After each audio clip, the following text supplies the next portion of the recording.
Hebreus capítulo 13, o verso 12 em diante diz assim: por isso foi que também Jesus, para santificar o povo pelo seu próprio sangue, guarda essa expressão agora, sofreu fora da porta. Saiamos, pois, a ele, fora do arraial, levando o seu vitupério, a sua cruz, o seu martírio, a sua vida. Na verdade, não temos aqui cidade permanente, mas buscamos aqui a devir. Por meio de Jesus, pois, ofereçamos a Deus sempre sacrifício de louvor, que é o fruto de lábios que confessam o seu nome. Agora o Evangelho de João, capítulo 19, o verso 28.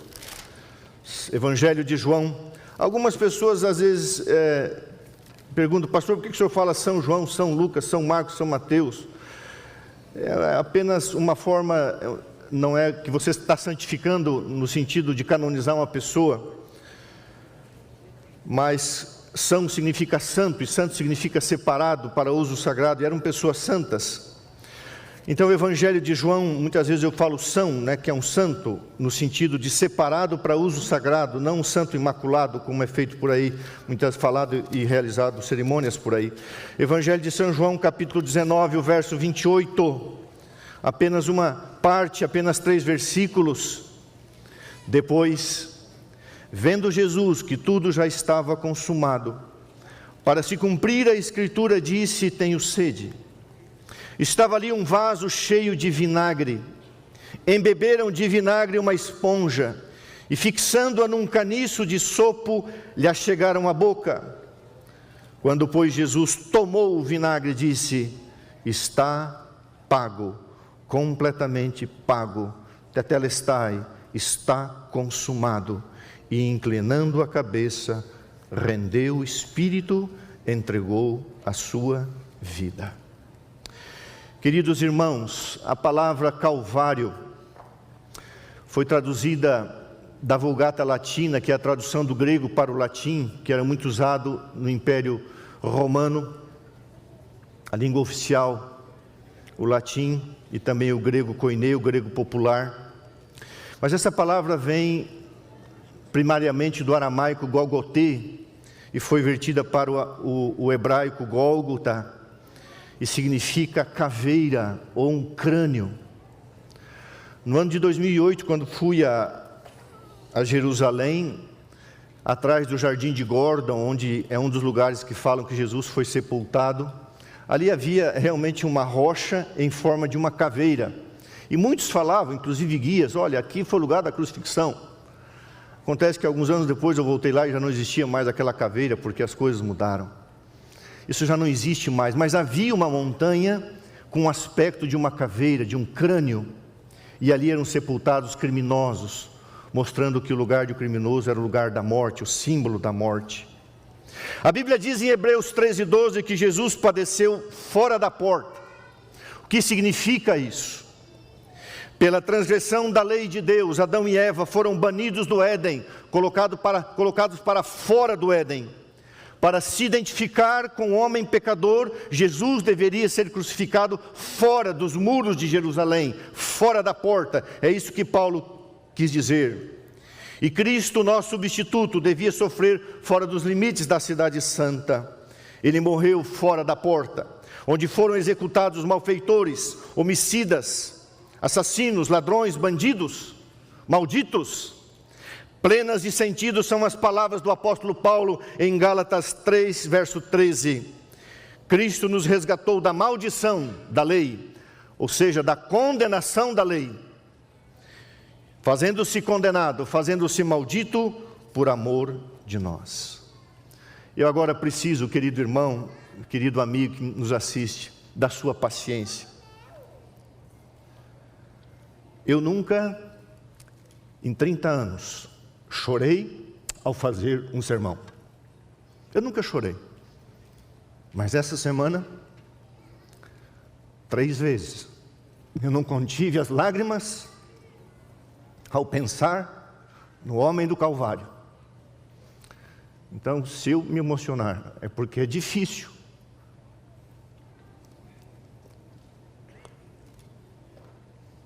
você olhar para a cruz de Cristo, e se você tem um pouquinho da compreensão, da sensibilidade do que aconteceu naquele dia, o teu coração não vai suportar. E eu clamo a Deus para que nós não percamos essa sensibilidade. A cruz de Cristo precisa ser relembrada. E nesse segundo semestre, eu falarei muito sobre a pessoa de Jesus, porque ele é o centro de todas as coisas, inclusive da profecia. E eu li e reli os 4 evangelhos. E eu não poderia deixar de ler agora a composição, a unificação dos 4 evangelhos. Há muitos detalhes em Mateus que não tem Marcos, não tem Lucas, não tem João, e assim vice-versa. Então eu juntei os 4 evangelhos sob apenas essa perícope, a crucifixão, e eu quero ler para você. Então imagine o pastor lendo agora apenas 21 versículos bíblicos unificados. Então tenha um pouquinho de paciência. Procure nessa leitura, estudo que eu vou fazer de uma forma, como se fosse um estudo, o mais didático possível. Procure pensar na cena, procure pensar no que aconteceu naquele dia, para que você, depois ao estudar, junto comigo, o que de fato aconteceu ali, por trás da leitura, você já tem os seus olhos abertos. Então, eu não vou citar Mateus 27, nem Marcos 15, nem Lucas 23, nem João 19, está tudo aqui.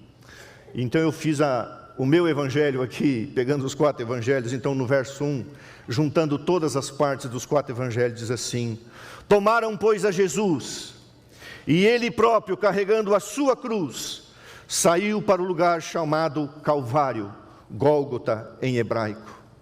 No caminho, obrigaram a Simão Cirineu, que passava vindo do campo, pai de Alexandre Rufo, a carregar-lhe a cruz.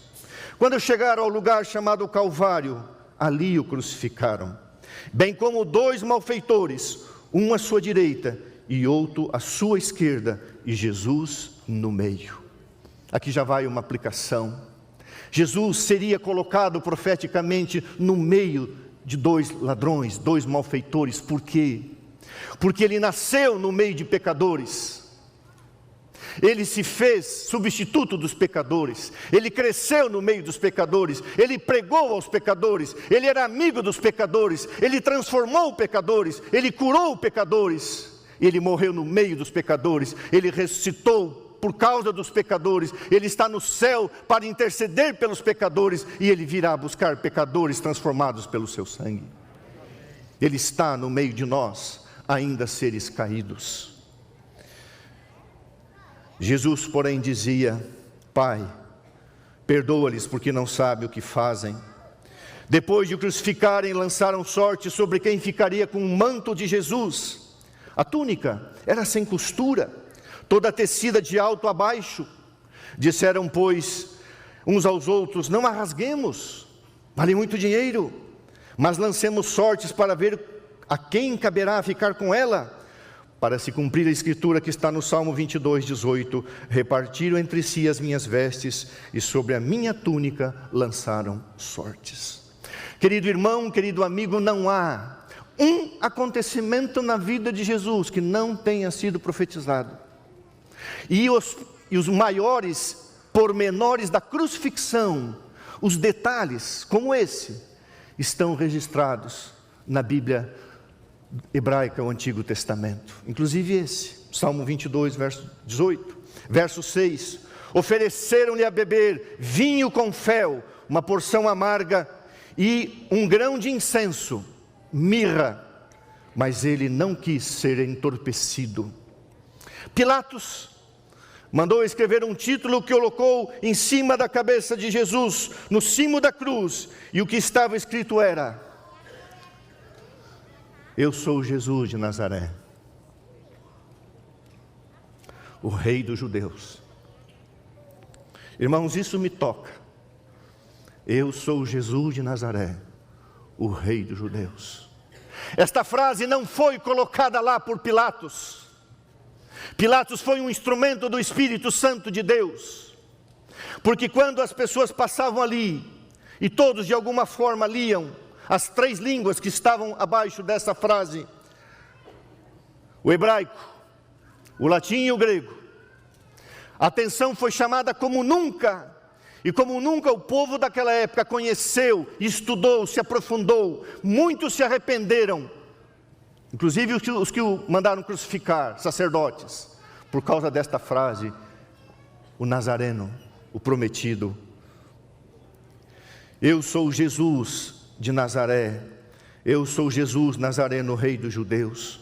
Muitos leram essa frase, porque o lugar era perto da cidade, estava escrito em hebraico, latim e grego. Lembre-se que eu estou lendo a Bíblia unificada nos 4 evangelhos. Verso 8.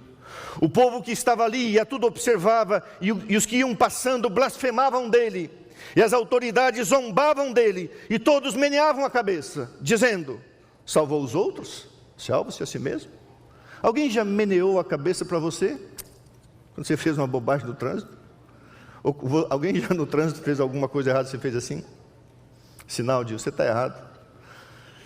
Isso também está profetizado, Jesus seria desprezado. De igual modo,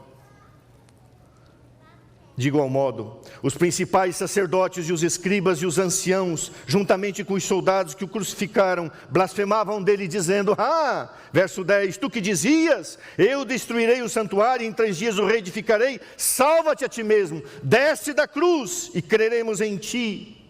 Esse é o apelo de Satanás para mim e para você. Esse foi o apelo de Satanás naquele dia: desça da cruz, não assuma a cruz, não assuma o cristianismo genuinamente, não siga o que é a verdade, não siga o que é a justiça, desça da cruz. O evangelho não pressupõe uma cruz. Essa é a mensagem progressista, pecaminosa desses dias, quando Jesus disse: se alguém quiser vir após mim, tome a sua cruz e siga-me. Se um dia Satanás, querido irmão, querido amigo, gritar no teu ouvido: desce da cruz, diga: não desço. Com a minha cruz eu cruzarei esta vida, porque a cruz de Cristo, o seu fardo é leve e suave. Verso 11, todos juntamente zombavam, para se cumprir Isaías 53, Todos juntamente zombavam e blasfemavam, dizendo: salvou os outros e a si mesmo não pode salvar-se? Isso é verdade? Salvou os outros, mas não a si mesmo, como homem. É rei de Israel? Desce da cruz e cremos em ti. Confiou em Deus? Pois venha livrá-lo agora, se de fato ele te ama, pois você mesmo disse: eu sou o Filho de Deus.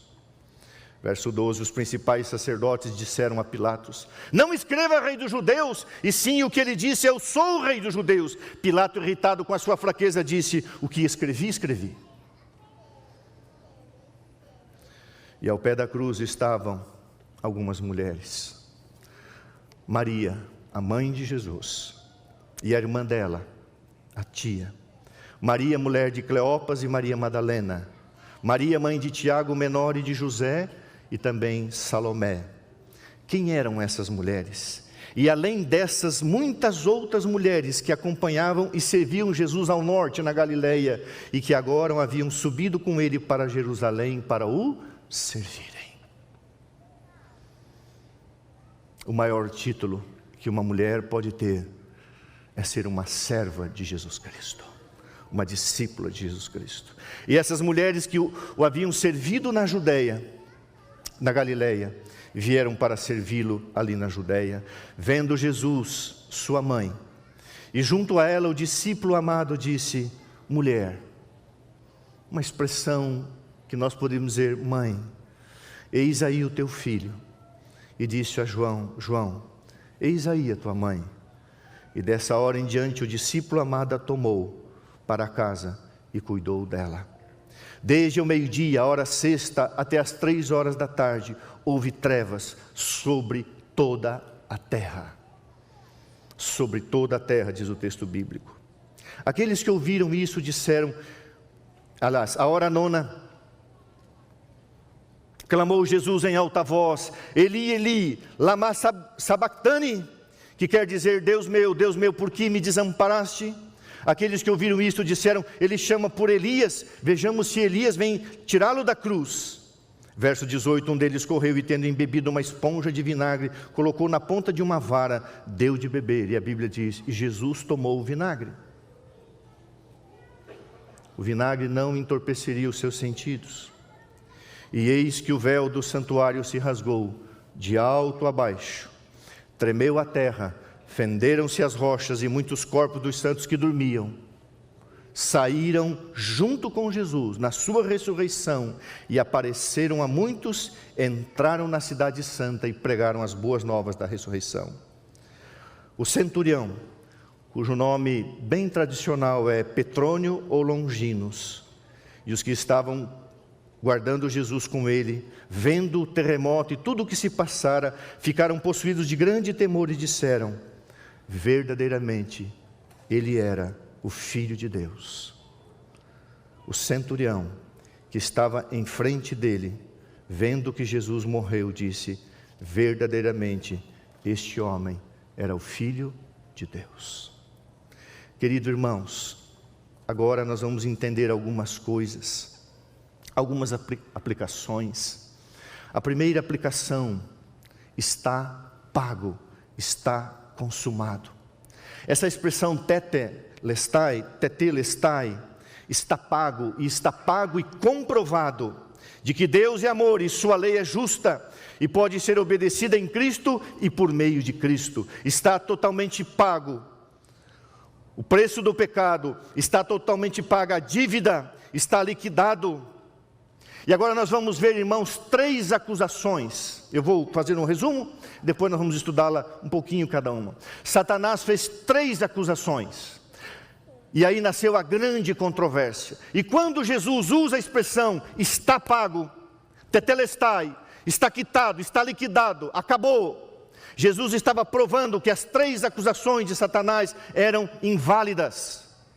A primeira acusação que Satanás fez foi lá no céu, como o anjo cobridor, Lúcifer, o anjo da luz, aquele que recebia emanações da glória de Deus, por isso seu pecado é maior. Ninguém, além de Lúcifer, teve tanta revelação do caráter, da bondade, do amor e da compaixão de Deus quanto Lúcifer, ninguém. Mas o mistério da iniquidade diz que um dia Lúcifer levanta um debate, levanta uma controvérsia, levanta um conflito no céu. E para que haja um debate, um conflito, uma acusação, uma controvérsia, é necessária uma acusação. E a primeira acusação de Lúcifer era: o governo de Deus é injusto. Não somos seres livres? Se fôssemos seres livres, por que haveria de existir uma lei? E quando Jesus, aqui, ele diz está pago, Jesus estava refutando a primeira acusação, e você vai entender por quê. Depois da cruz, Satanás levanta a segunda acusação. A cruz anulou a lei de Deus. Você não precisa guardar todos os mandamentos, está pago. Você pode viver pela graça e não obedecer à lei. Esta, melhor dizendo, é a terceira acusação. A segunda acusação foi quando entrou o pecado no mundo. Eu antecipei aqui. Quando entrou o pecado no mundo e o homem pecou, e Satanás induziu o homem ao pecado, levantou-se a segunda acusação. O homem se tornou um pecador incapaz de obedecer à lei, portanto Deus não pode ser justo e misericordioso. Se ele for misericordioso, ele desonra a lei. Se ele cumpre a lei, ele prova que não é amor. E nós vamos ver essas 3 acusações. Primeira acusação: o governo de Deus é injusto, a lei de Deus é injusta e não pode ser obedecida. Não somos seres livres, o governo de Deus é arbitrário, Deus é tirano.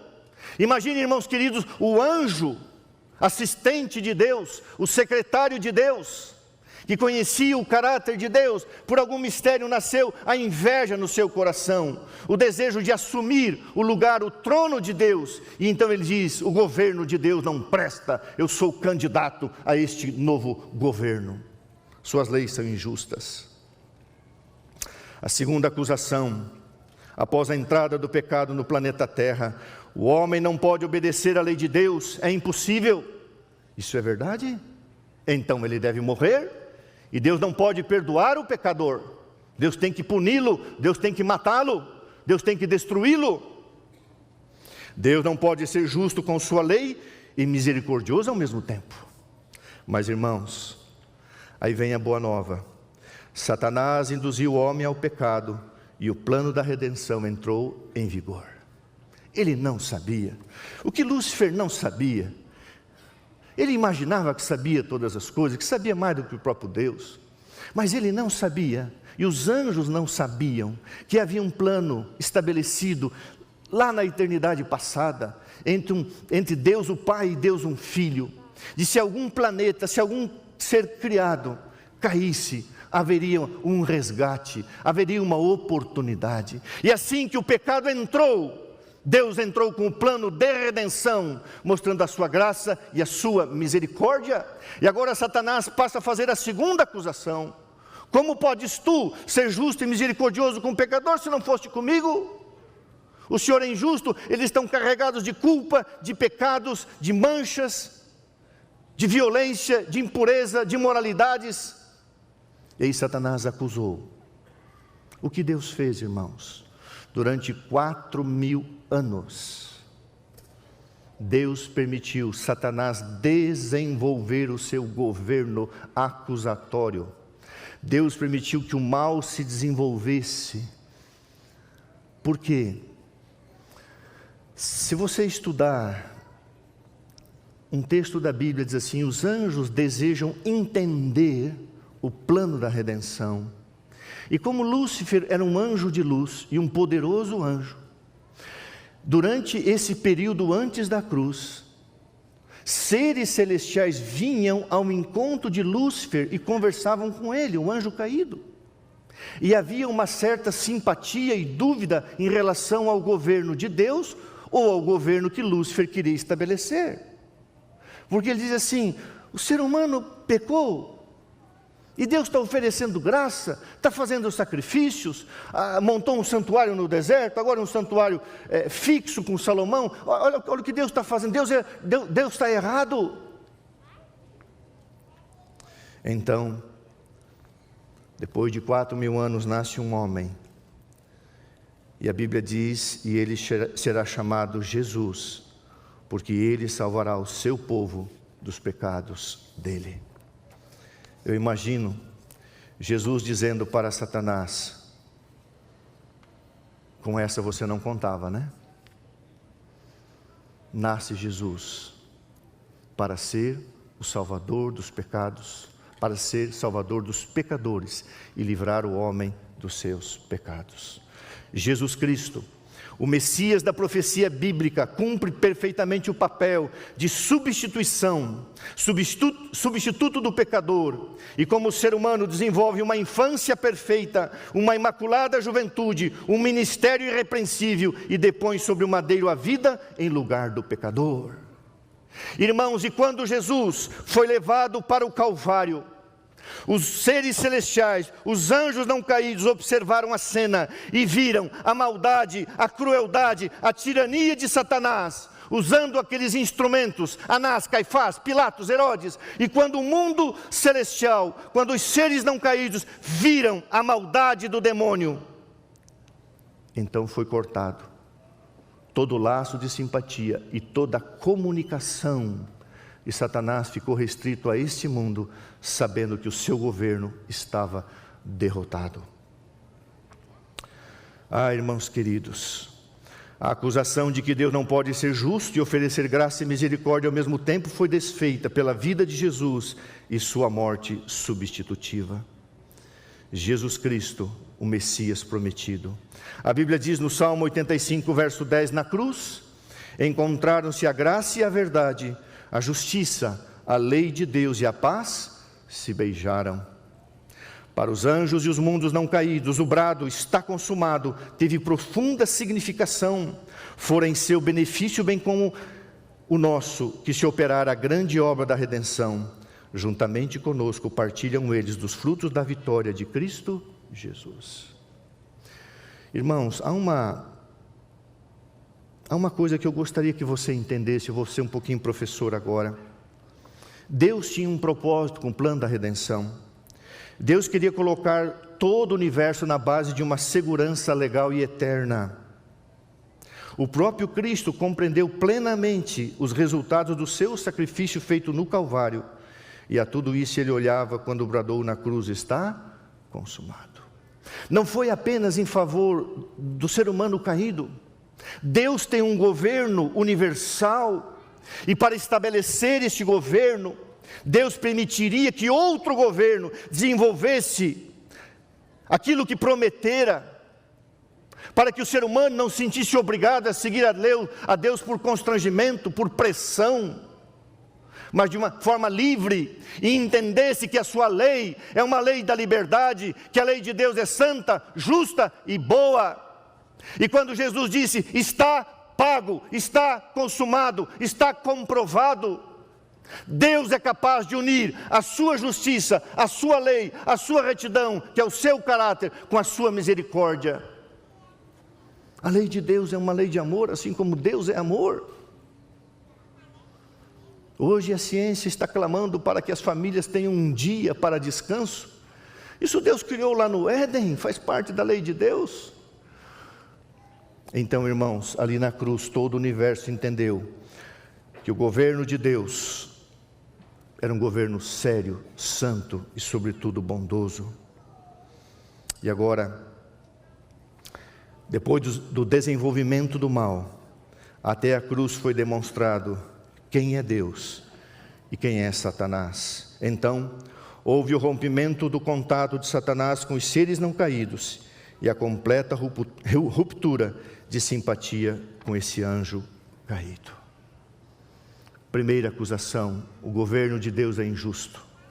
Segunda acusação, Deus não pode ser justo, honrar a sua lei sem matar o homem.